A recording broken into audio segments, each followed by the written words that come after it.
Bonjour à toutes et à tous. Avec Emeline Kervidi, on va vous faire le point de presse de notre groupe. On va essayer de faire ça à deux voix. Rentrez. D'abord, peut-être première information, ça a dû vous être dit déjà dans la conférence de presse précédente, mais les deux groupes GDR et écologistes, nous allons initier une motion de censure que nous allons proposer aux autres groupes du Nouveau Front Populaire, une motion de censure sur la réforme des retraites. Vous savez que notre groupe avait initié en juin une résolution qui a permis pour la première fois depuis 2 ans à l'Assemblée nationale de se prononcer et de voter sur la réforme des retraites, pour un texte qui, contrairement à ce que certains d'entre vous ont écrit, n'était pas si symbolique que ça, puisque, bien évidemment, le vote de l'Assemblée nationale, surtout le premier, il oblige le gouvernement à en tenir compte. C'est ce qu'on rappellera dans cette motion de censure, surtout après l'échec des négociations, l'échec programmé des négociations du conclave. Voilà, ça c'est pour l'information qui doit être pour vous sans doute une confirmation.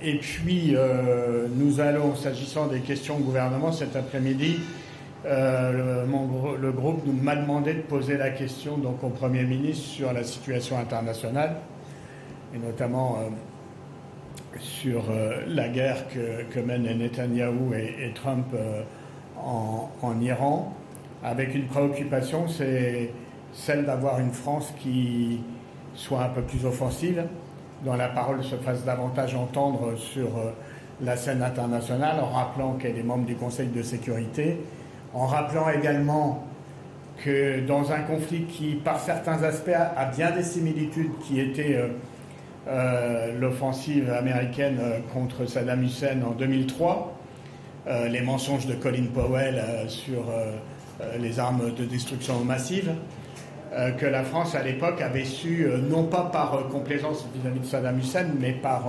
souci d'avoir une vision qui porte un peu plus loin, et notamment sur les risques de chaos qui se sont révélés dramatiques après la guerre américaine en Irak, les chaos dans la région, la montée des groupes islamistes, la montée du terrorisme, des gouvernements et des pays devenus ingérables.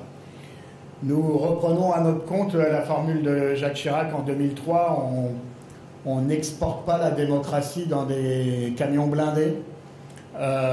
Et donc nous considérons que la France doit peser de tout son poids pour faire valoir une solution négociée, la reprise des discussions avec l'AIEA sur la question du nucléaire, et puis une convocation du Conseil de sécurité et une conférence internationale sur les suites pour pacifier la région en solidarité avec tous les peuples victimes de ces guerres, et rappeler la position constante de notre groupe et notamment des communistes pour être aux côtés des femmes, des progressistes, et vous dire à quel point nous sommes bien placés pour savoir comment le régime théocratique d'Iran réprime en particulier tous les progressistes et en particulier aussi les militants communistes iraniens, puisqu'il y avait il y a toujours un grand parti communiste en Iran, mais qui a subi dans sa chair, dont les militants ont subi dans leur chair la répression des mollahs. Donc voilà pour ce qui sera de la question qu'on posera cet après-midi au Premier ministre. Plutôt que de se soumettre à une Union européenne qui est divisée et affaiblie sur le sujet, la France doit reprendre une parole souveraine et libre en jouant de son rôle de membre du Conseil de sécurité. Bien, bonjour à toutes et à tous. Je remarque que la salle est remplie et c'est sûrement parce qu'il y a de nombreux stagiaires avec nous. Donc, bienvenue et bon sage à vous tous. Donc, vous avez entendu Stéphane Peu vous dire que Les deux sujets, effectivement, les plus marquants de cette semaine, c'est l'échec du conclave des retraites et en parallèle la motion de censure que nous allons proposer à l'ensemble des partis du NFP, et puis la situation internationale avec cette dangereuse escalade et la position de la France qui n'est pas à la hauteur, selon nous, des enjeux. La deuxième question au gouvernement que nous allons poser demain sera posée par Frédéric Maillot, donc notre collègue député de La Réunion, et qui reviendra notamment sur les assises de la vie chère qui se sont tenues en Martinique la semaine dernière, à l'initiative notamment de notre collègue martiniquais Marcelin Nadeau, des assises qui confortent une nouvelle façon de travailler des députés ultramarins. Depuis 2022, on avait fait le pari de ne plus travailler et revendiquer chacun de notre côté, mais de le faire ensemble et de façon soudée. On s'était réunis en Guyane notamment, et il y a eu cette dernière réunion en Martinique. Les députés d'outre-mer, qui étaient souvent renvoyés dos à dos, avaient du mal à obtenir des victoires pour leur territoire, puisqu'on les renvoyait toujours à la situation plus catastrophique du territoire d'à côté. Et nous avons décidé que c'était plus une façon possible pour nous de travailler et qu'il fallait aller chercher les victoires ensemble. C'est ce que l'on fait sur la vie chère, et la question est d'autant plus d'actualité qu'un rapport récent révèle que les frais bancaires sont encore et toujours beaucoup plus élevés en Outre-mer que dans l'Hexagone, avec notamment la Banque Postale qui est épinglée avec une augmentation de 10% en un an. Donc Frédéric abordera cette question. Et puisqu'il me reste quelques minutes avant de vous céder la parole pour les questions, je voulais vous terminer en vous disant un mot de la loi Grémillet sur les énergies, dont le vote solennel est prévu juste après les questions au gouvernement cet après-midi. On attendait sur la question de l'énergie une loi de programmation, un véritable projet de loi de programmation avec une étude d'impact. Ça avait été promis par le gouvernement depuis 2023. Finalement, c'est une proposition de loi du sénateur Grémillet qui est arrivée entre nos mains, avec quelque chose de beaucoup moins ambitieux que ce qui est nécessaire dans le domaine. Néanmoins, le groupe GDR s'est véritablement saisi de ce texte avec des propositions fortes, une volonté de construire. On a proposé notamment la relance du nucléaire, le développement des énergies renouvelables, avec un équilibre dans le texte, et on a eu des avancées sur la transformation d'EDF en EPIC notamment, et sur le retour des tarifs réglementés de l'électricité et du gaz, ce que des millions de Français en Hexagone et en Outre-mer attendent avec impatience, tellement les prix ont explosé ces dernières années. Le point noir de ce texte, c'est le moratoire sur les énergies renouvelables, donc l'amendement qui a été voté à l'initiative des LR, qui n'a pas hésité à s'allier au RN pour pouvoir faire passer cette mesure, et qui vient véritablement mettre en danger les filières du renouvelable, le développement de l'éolien, du photovoltaïque. Alors je ne vous laisse même pas imaginer les conséquences que ça peut avoir en Outre-mer, où on compte justement sur ces énergies pour sortir du fossile et atteindre l'autonomie énergétique. Et puis un moratoire qui est en totale contradiction avec ce que la droite avait elle-même fait voter précédemment dans le texte. Donc ça vient déséquilibrer. Actuellement, nous, ce que l'on appelle de nos voeux, c'est un second vote sur cet amendement concernant le moratoire. Si le vote a lieu et qu'il est différent du premier vote, alors, bien évidemment, nous voterons pour ce texte. Mais en l'absence de second vote, ou s'il s'avérait négatif, nous n'aurions pas d'autre choix que de voter contre, puisque le texte, à ce moment-là, perd complètement l'équilibre que nous avions pu trouver. Donc voilà pour le texte Grémillet. Et je vous laisse la parole si vous avez des questions à nous poser. Votre député Emmanuel Djibaou, je pense qu'il n'est pas là en ce moment. Est-ce que vous avez un retour, puisqu'il semble que le 2 juillet, non, vous n'avez rien comme le 2 juillet, donc Manuel Valls va réunir tout le monde? Non, vous n'avez pas de... Alors, on n'a pas, effectivement, Emmanuel Djibaou n'est pas là cette semaine. On a toujours traité ces questions avec beaucoup de prudence. On sait à quel point l'avenir et le résultat des négociations est fragile.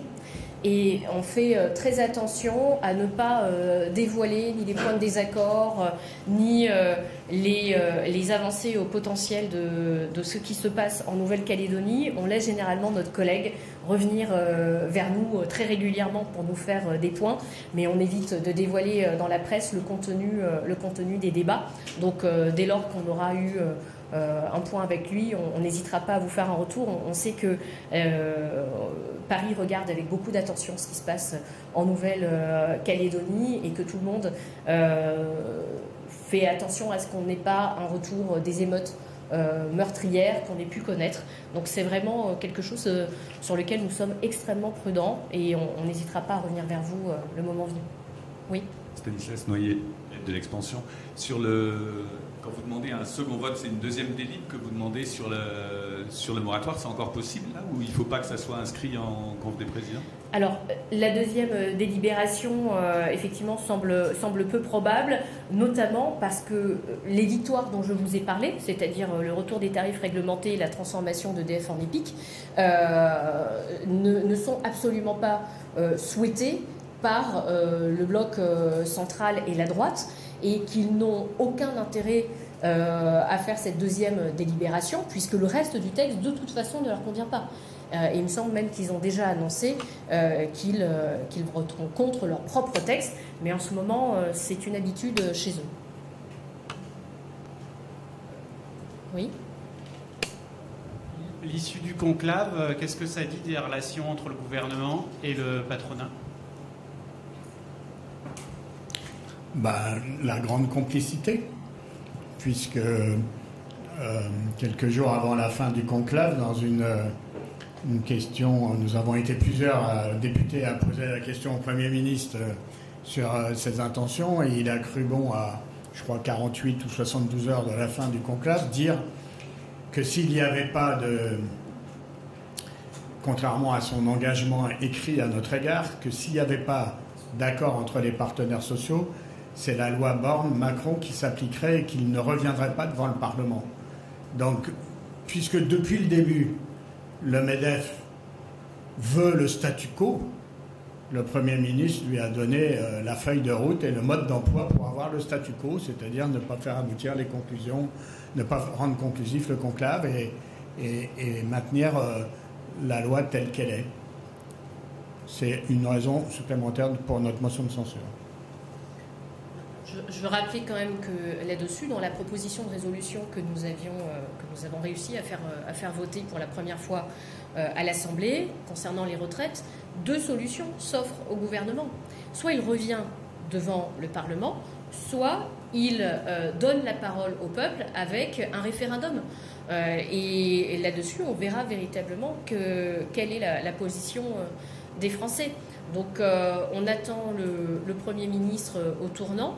Et on a d'ailleurs une pétition que le groupe GDR a mise en ligne et qui demande à ce que le Premier ministre tienne compte de la proposition de résolution et revienne devant le Parlement ou devant le peuple sur cette réforme des retraites. Donc on invite tous ceux qui souhaitent que la démocratie s'exprime à aller signer cette pétition en ligne.